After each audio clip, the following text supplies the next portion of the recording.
You're listening to the Shit You Can't Make Up podcast, a conversation with friends, hosted by Marisol Sanchez. Hey, I never know what to say in the beginning. This is always I'll get into a groove and I'll be fine, but that beginning moment is just, ugh. Yeah, maybe if we plan something or rehearse something or something like that, it would go better. But since you're just like, hey, we'll turn it on now. Hey, want to do a podcast? Hi, this is Marisol's, what is it? No, Shit You Can't Make Up. Shit You Cannot Make Up is the name of my podcast. And my dear friend Beth is joining this week to help me along, to talk to me. Because I don't like doing them by myself. Yeah, I think it's hard. Yeah. I don't know. I've never done one by myself, but... Yeah, I did almost a year. Mm-hmm. And it was, the way I called it was, I felt like I was cutting a vein and just pouring it out, on the microphone. I don't know what that was about, but I think it was some self-therapy of some sort. But yeah. I enjoy these. Well, this is more or less like a conversation, we would be having if we were just having lunch or something like that. Walk in the loop.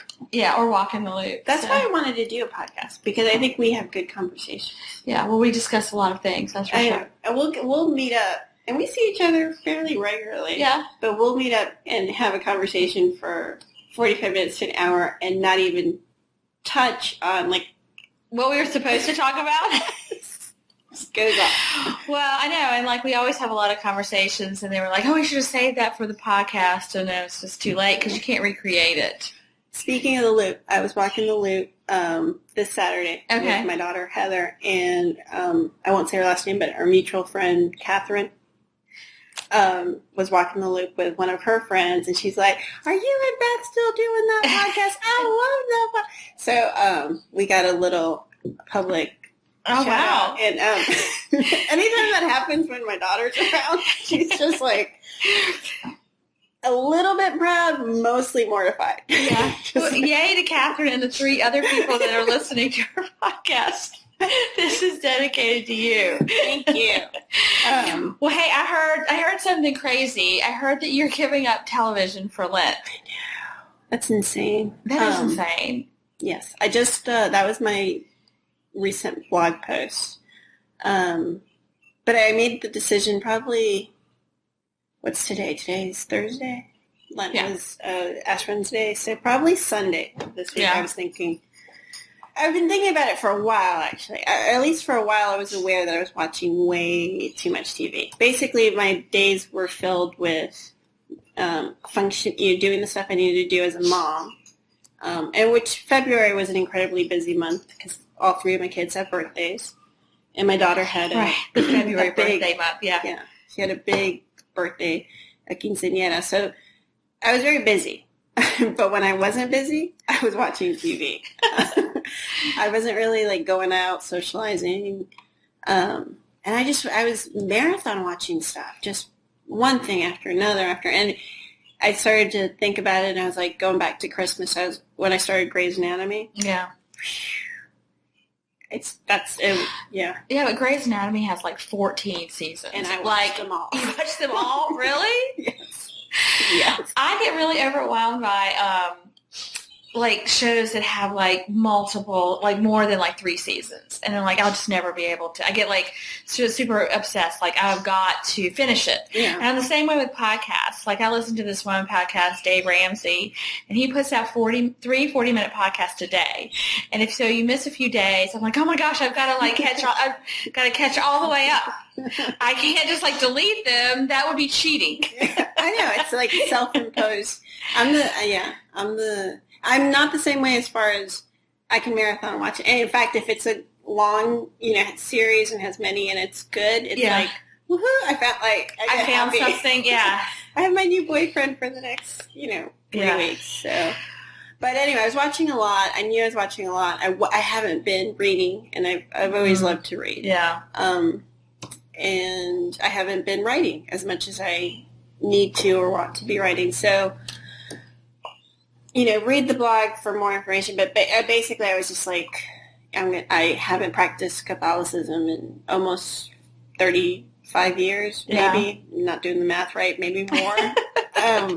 A long, long time. I haven't done Lent, but it felt right. It felt like, okay, I'm detoxing a lot. Yeah. Still post the holidays detox, still, and I'm just adding that to it. So, well, good for you. I can't even imagine. Like, I was just thinking about, even before I read your post about giving up television for Lent, like how much, like, just stuff that I consume like that. I mean, it's just a lot of consuming of, I don't even know what to call it. I'd say entertainment. Entertainment is what it is. Like, I sort of start my day reading like news articles, and some of them might be fluff. Like, somehow Elle and Vogue and all of that has made it into my inbox, and they do a really good job of getting me to click on the articles. And then I do read, because I mean, I should give up book clubs for Lent, but I'm in 3 book clubs, so that's a lot of reading.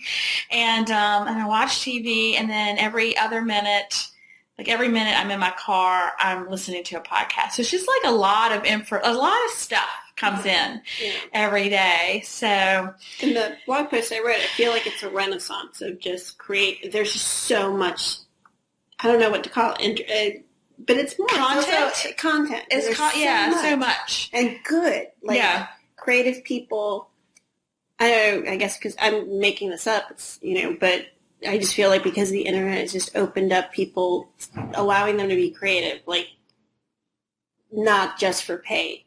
Yeah. Just to be creative, to enjoy. Put their stuff out there, and share it and find people that relate to it. And, streaming and Netflix. I mean, Netflix has just, I think, changed how we watch TV or consume TV. Yeah. I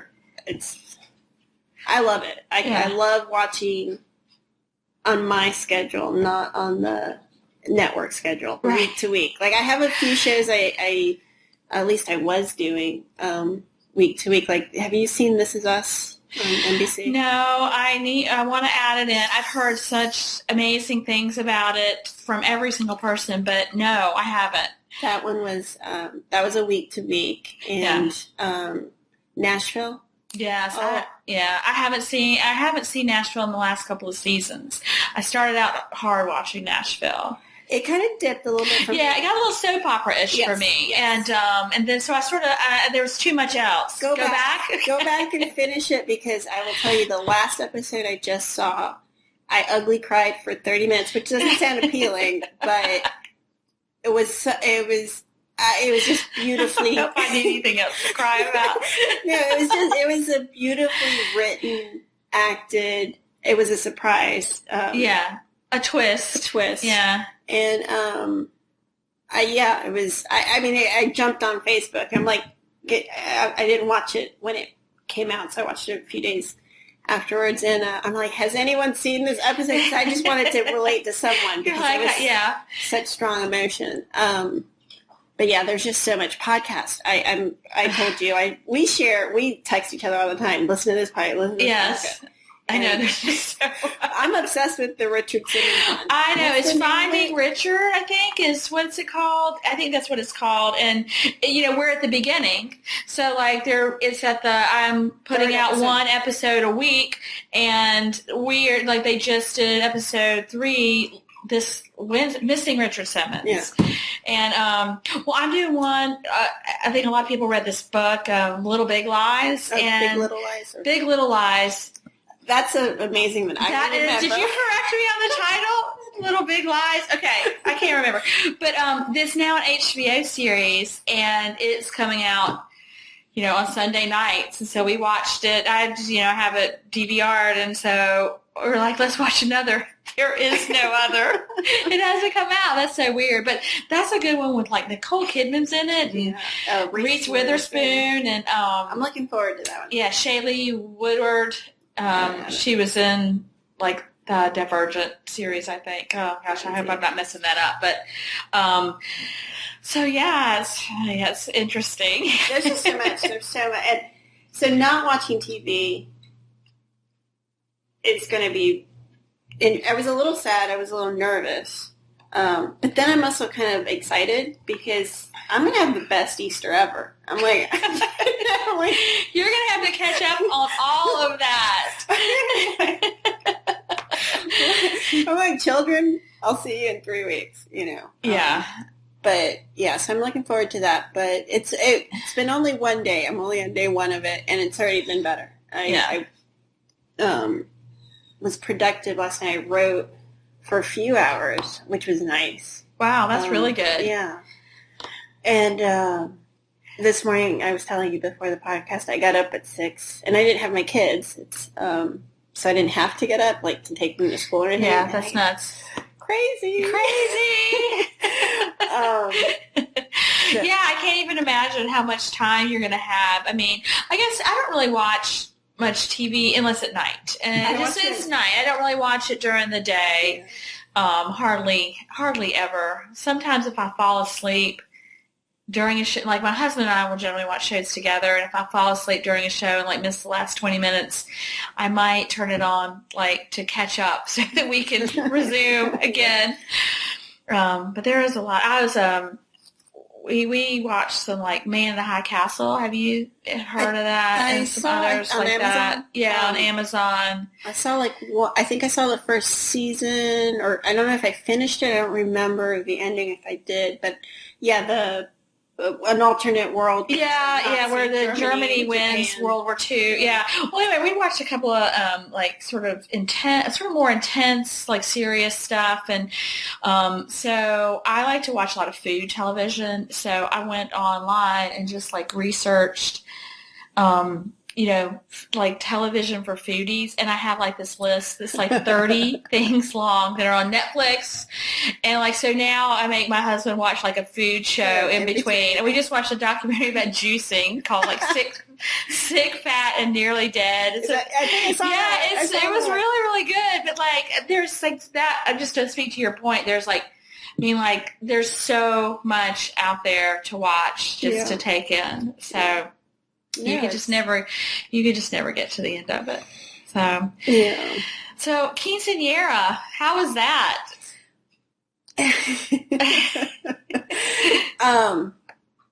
This is gonna be it was great. It was very white. It was a white quinceanera. Is that a racist comment right there? Is that when I say something like is white? Well, I think it depends on what you mean by it was white. Maybe you shouldn't go there. It was just cultural. Like it was great. It was great, but it was not culturally Hispanic. Most of my family, all my family is Hispanic, but my family was the Hispanic contingent of the quinceañera, and my daughter and her friends were the white contingent. were the white quinceañera. And the reason I say it was a white quinceañera, one of my younger cousins and I were laughing because we were kind of playing the music, and we didn't really know, like we were doing the playlist, right? Yeah. And so we couldn't really figure out what the vibe would be because some of my family wanted to dance, to Latin music, and her group of friends. But when it ended up being mostly just her group of friends dancing, we kind of realized the music they liked was like super white. Like, and my little cousin, who's 16 and lives in Hialeah, Florida, was like, "This is the whitest quinceañera ever."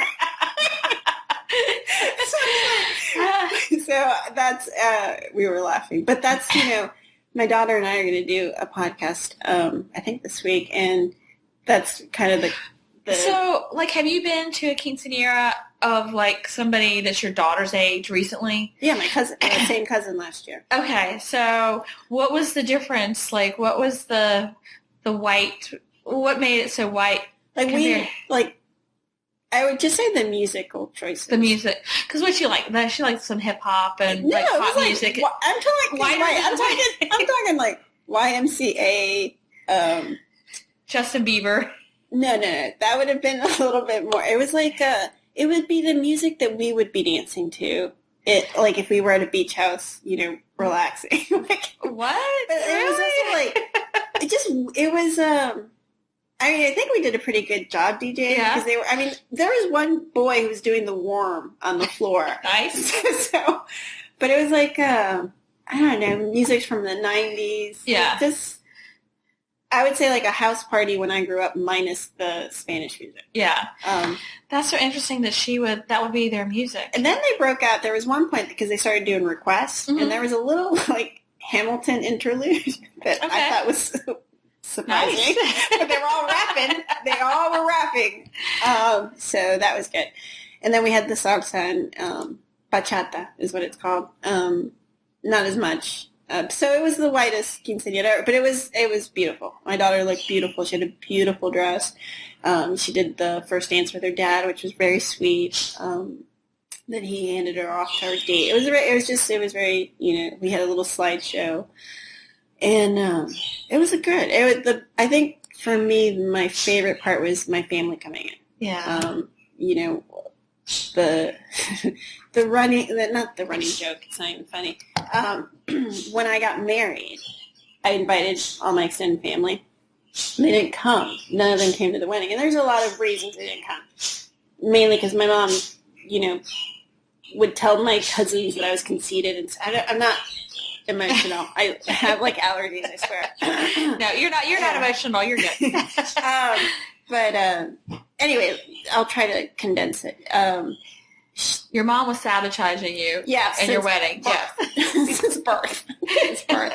But she basically said to me, and I believed her, she's like, of course they're not going to come. They don't like you. And of course, and I believe that to be true. And so I kind of, you and I have discussed this. I kind of like totally said fuck you to my whole culture, my background, everything. My family just, really raised my children. I mean, we joke now that they're Hispanic. Now that they're getting ready to do college applications in a few years. They're suddenly the biggest proponents of their Hispanic culture. But I didn't raise them that way. I didn't raise them with the food. I didn't raise them with the music. I didn't raise them. So it's just post the divorce that I, like prodigal daughter, went out and, mended a lot of fences with my family. So we've had family reunions and things like that since then. And it's been great. It's been wonderful. So for my family to drive, I mean, a lot of them work. All of them work. But I mean, they worked the day of and then drove overnight to get here. It was just, it meant so much. Big effort, yeah. Oh, it was just huge. There I can get emotional. So it was sweet. It was sweet. Well, that's really good. That's nice. So I'm glad it was a good time. It was. There was a lot to keep. I didn't drink or even eat during the party because it was just, too much. Yeah, going on. Too much going on. I just wasn't hungry. I had like one glass of wine. Post the party, at my house with the family, I drank a lot, a lot, and then I ended up jumping on my daughter's trampoline. With my other cousin, who's like 60, both of us just drunk. But it was good. It was what happened did you like hurt yourself on the trampoline? I still have a big ass bruise on the back of my butt. Huge. Yeah, you shouldn't. I think there's an expiration date for jumping on trampolines drunk, and I think you and I both passed it. I passed it a long time ago. A long time ago. And I don't really get drunk very often. I really don't, but it was just a celebratory, it was a good drunk. The ones you don't feel shame the next day. So did you and Heather ever did you discuss having a quinceanera, or do you think it was like sort of assumed that she would, or? No, it was never assumed. I never thought she would ever. She asked for it after going to my cousin's Nayeli's quinceanera last year. Okay. That was like in the, when I went back to my family and started, and this was a cousin that I didn't even really know, and then her daughter. My grandmother had 12 children, so I have a lot of cousins. Yeah. So when I say I didn't know them, so you really didn't. So when we went to the quinceanera, Heather started talking about it, and I didn't really. I thought, yeah. I kind of was like, sweet. I kind of imagined a sweet 16, not a quinceanera, if anything. Yeah. But no, she wanted a quinceanera, and she's really. To describe my daughter, she looks exactly like my ex-husband, who is English. I mean, she is an English rose. She's white. I think she looks a lot like, I think she definitely has some of your features. I think she's coming, I do, yeah. People have started saying. Yeah, she's definitely coming into that, I mean, not your coloring. She's never going to have your coloring or anything like that, but. She definitely has my sense of humor. Yeah. I'm going to say. I'm going to take credit for that.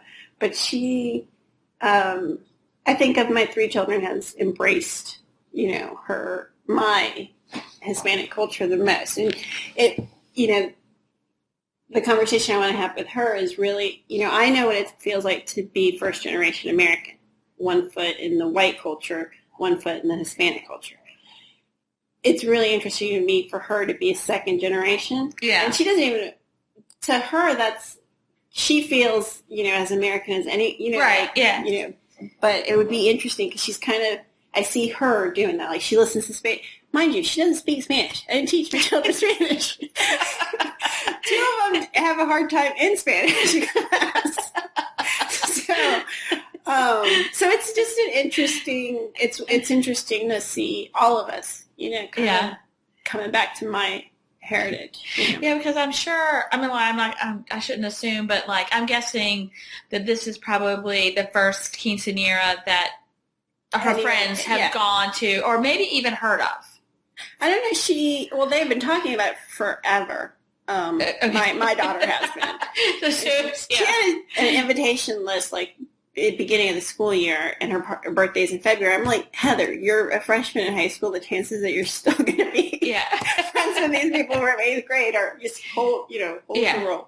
So she'd been talking about it for a while, and the comments she had told me was, one was her Spanish friends were like, no, you shouldn't be having a quinceanera.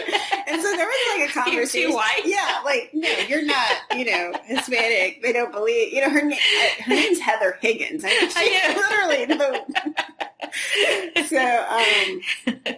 so it's funny. And there was a couple conversations where I think she and I had where we were, but I'm trying to think of the word, and I don't want to sound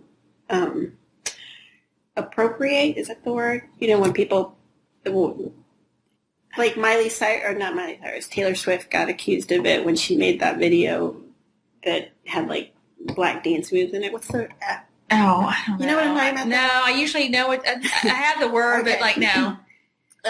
When one culture takes another culture and takes it on their own, there's a word for it which I can't think of. My daughter would know it. But we had that conversation. Were we doing that? Were we just, I don't know. We had a good time. So, that's all I know. It was a good time. But my son, it's really interesting with him because he could pass for the most Hispanic, especially in the summer when he tans.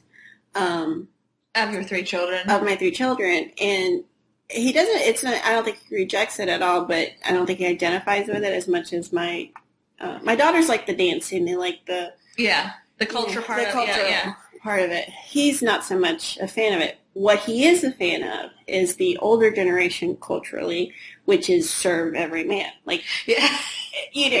Just to be treated for he's the patriarch, or for no other reason that he is male. My daughter could probably do a better explanation of this, but it's just amazing to see. He loves that. He loves to be, just treated like an heir of what? I don't know, but he's big on that. I keep saying you should find yourself, a good Latin woman. Go have someone cook for you, clean for you, and just serve you. Yeah. Well, that sounds. It sounds like it was a lot of fun, because I haven't even really. I don't know very many people that do Sweet 16 birthday parties really anymore. I don't think. Avery's 17, so it would have all been last year. And I think maybe people do a little bit of a more special birthday. I've seen some trips come across the 16th birthday, Facebook feed, but I don't think that Avery went to any, or Preston went to any big Sweet 16 party. Well, I think it's it's the only thing I can kind of equate it to, or what I've seen, is bar mitzvahs or bat mitzvahs. Yeah. I don't see a lot of sweet 16s, but for the quinceañera, it really is just honoring. You're more a young lady, you're more a woman than a little girl. I mean, there's a lot of different things we could have done in traditions. A lot of it, there's like one where the father changes her shoe from like a flat to a heel. Always creeped me out, so I didn't include that. When I was growing up, what was very popular was you would have 15 couples total. So 14 of your friends would take waltz lessons, would get a date and take waltz lessons. Probably, I would say, like 2 months before the quinceañera, and you had to get the dress, and it was a big production. And then there's the, there's other traditions, but we went very simple, very, first father dance. And, just a party. Yeah, we both gave her, I don't know the difference between a toast and a speech, but we both gave a toast, I think. And then she danced with her date, which it's just like a moment. Yeah. Sort of like presenting her out in society. Like Cotillion, like nothing like Cotillion, but you sort of like or like debutante is what you're talking about. Yeah. Just a moment to say that, my baby girl's becoming a woman. Yeah. And the weird, I would say, to make it even weirder than the fact that she doesn't speak Spanish, wasn't raised Hispanic, any of that, is that she's a twin. Yeah. And her twin is 15 too. But he's a boy, and he was and he was great about it. He really, he understood. Like we talked about, we wanted to make sure that he wasn't feeling too slighted.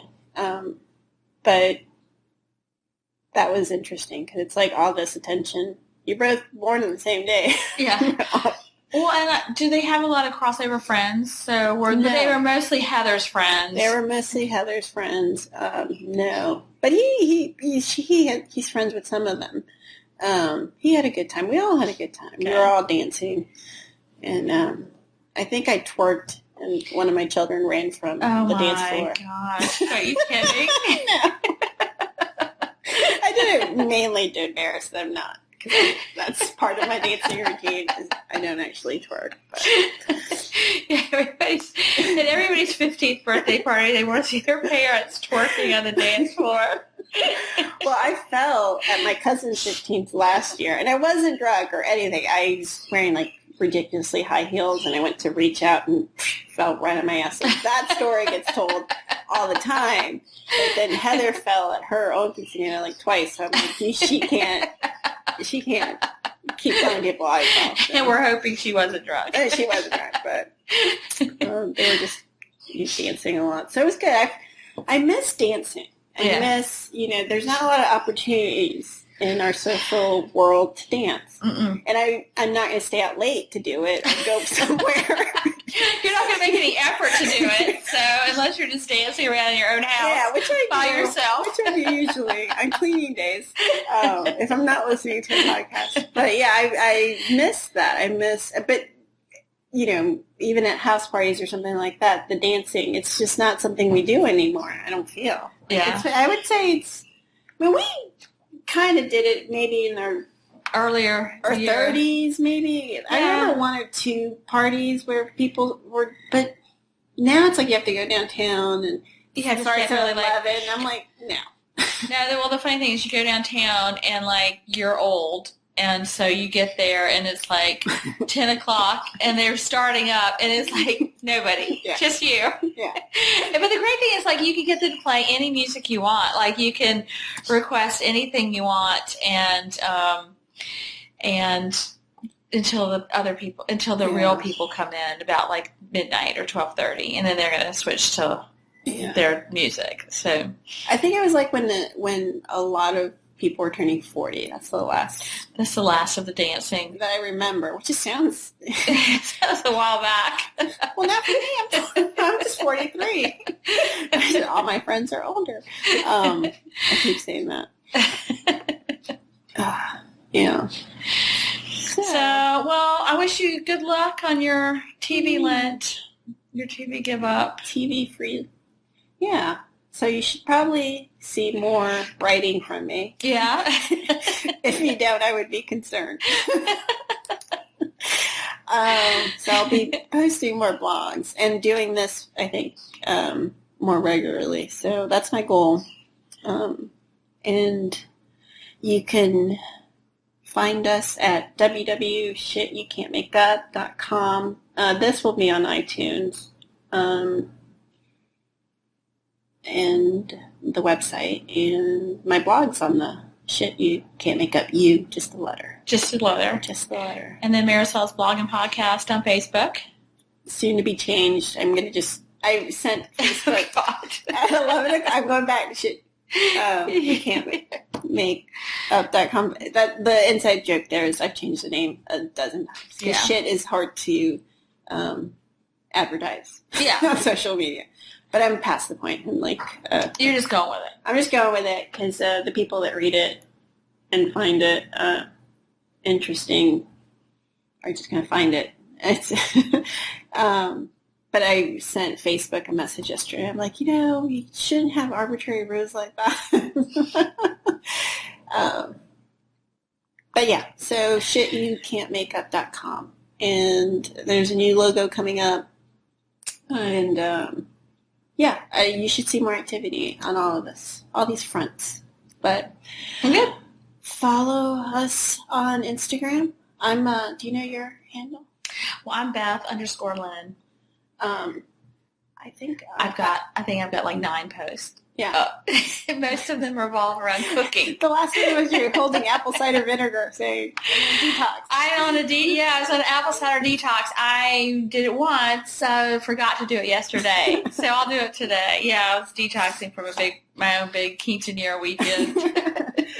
I'm at Marisol's podcast on Instagram. I think my social media is my TV's off. My social media is gonna go. No. Which I'm hoping we're through the political posts. It feels like it's, at least on my feed, or I've unfollowed everyone. I don't know. But that's died down a lot. Or I avoid it on days when I know it's going to be like, what you didn't see is me do this gesture of like, go batshit crazy, because I'm over that. So yeah, thank you, and we'll see you later. All right, see you later, Marisol.